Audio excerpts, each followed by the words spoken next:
Bueno, muy bien, periodismo digital siglo XXI, hoy específicamente en la zona de Pocitos. Y vamos a entrevistar hoy a un destacado artista plástico, docente y caricaturista uruguayo, egresado del IPA. Además, formado en la Escuela Pedro Figari de Artes y Oficios, que es Jorge Faruelo. Bienvenido, Jorge, fraternal saludo.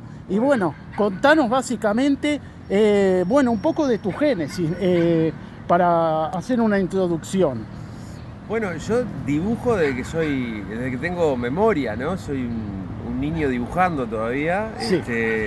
Desde que recuerdo tenía 10 años. Sí. Dibujaba todo lo que veía en el entorno, ¿no? Ajá.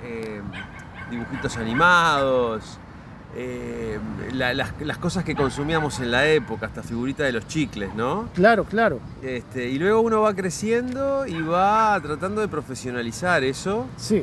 Y bueno, y al día de hoy sigo dibujando. Y bueno, he cambiado obviamente Ha ido mutando.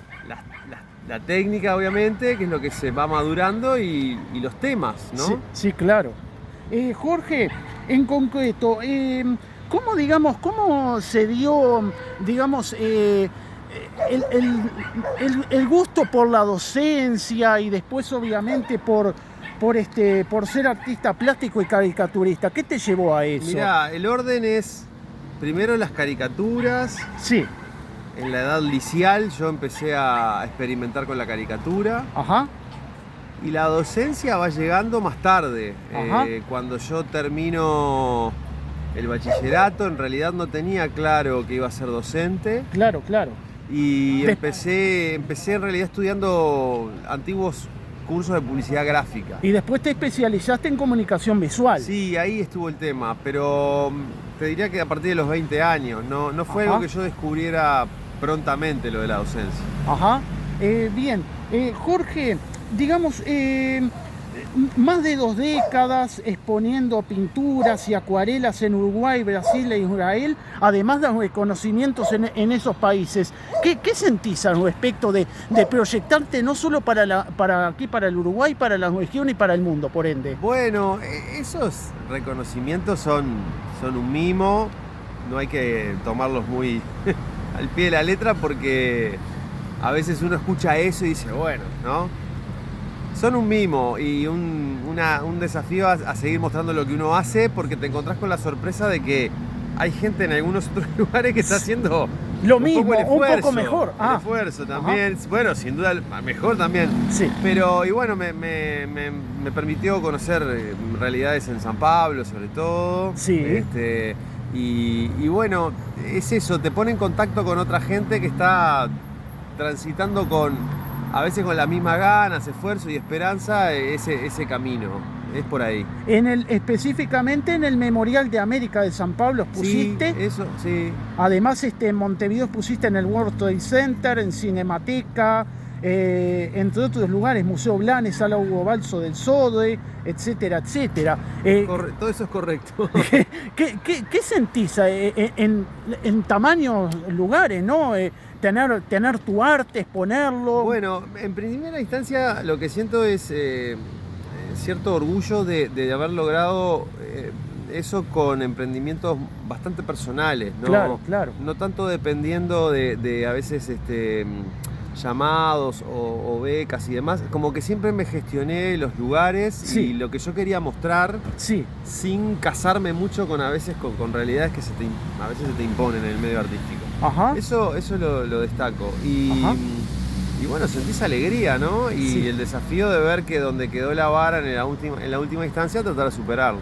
Jorge, además diseñaste telones y escenarios para teatro, por ejemplo, en el Estela de Italia, en el Teatro de Verano, en la Sala Hugo Balso. Contanos un poquito al respecto. Bueno, has investigado. Bueno, Jorge, para eso estamos. Todo eso está muy bien y forma parte del trabajo artístico, claro, o claro, el oficio más artesanal. Por ejemplo, ya ahora con el tema de las pantallas y la inteligencia artificial, hay mucha cosa que se está sustituyendo, pero... ¿Le tenés miedo a la inteligencia artificial, Jorge? No, no tengo miedo, le tengo... ¿O lo encarás de igual a igual? Es de igual a igual porque siempre que hubo un avance tecnológico en la historia se termina integrando a lo que ya había. Claro, sí. Entonces, sí, al principio hay como un rechazo, un escozor ahí, ¿qué es esto? Sí. Y enseguidita, claro, un wow, ¿y esto? ¿Y ahora dónde me paro? Y enseguidita el propio medio dice, bueno, pero vamos a hacer esto y preciso que sea bien humano o bien artesanal porque queremos que se note eso. Es como permanente. Y en el teatro, por ejemplo, no se pierde el arte de los telones. Yo he entrevistado gente que se dedica de lleno al tema de los telones. Yo he hecho cosas puntuales en escenografía y trabajos en telones y teatro de verano. Y ahora eso ha cambiado un poco, pero en el teatro es una tradición muy, muy fuerte, muy antigua y no se pierde. Como no se pierde la actuación en el teatro, por más que ahora hagan películas con inteligencia artificial, el teatro vive. Jorge, en concreto, ¿te definís como en el dibujo como que es un oficio, digamos, y disciplina? Sí. ¿Qué reflexión haces al respecto? Y que es eso, que cuando vos tenés cierto oficio en algo y llegaste a un nivel de algunas cosas, querés o salir de esas zonas que ya manejás. Claro. Ponerte algún desafío nuevo o desandar algún camino. Entonces, sí.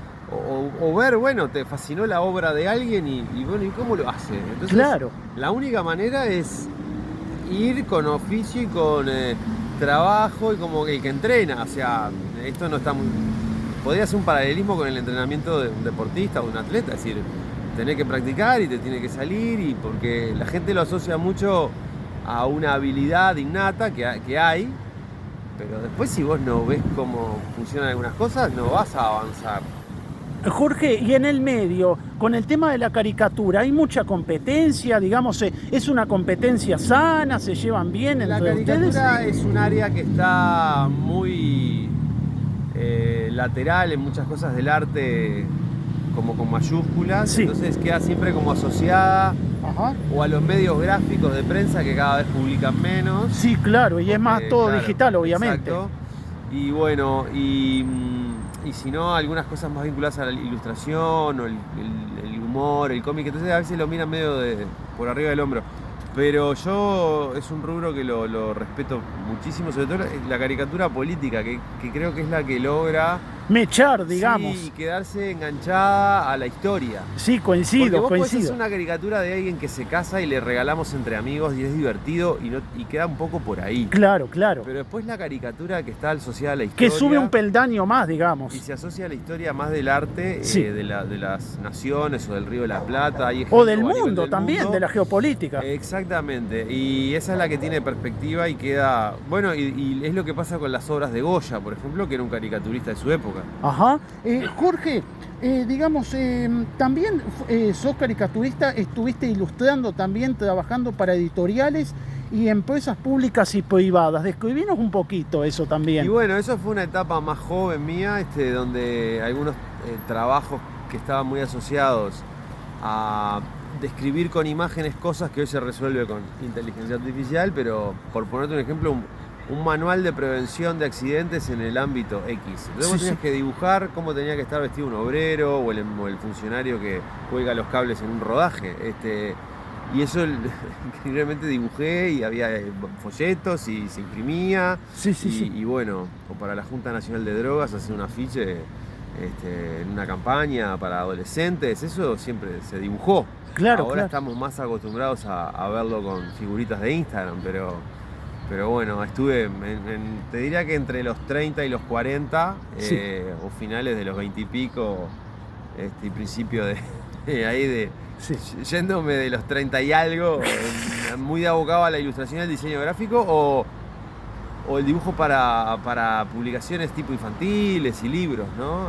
Pero bueno, te diría que después de la pandemia cerré bastante esa etapa. Sí. Y di un viraje hacia otras cosas, ¿no? En la pandemia, digamos, aprendiste mucho de la pandemia, te encontraste a vos mismo, fue un punto de encuentro. No, nunca me interpeló desde ese lugar, pero sí fue una oportunidad para ver el trabajo de otros artistas Ajá. que por entre comillas, la posibilidad o la necesidad, mejor dicho, de mostrar Sí.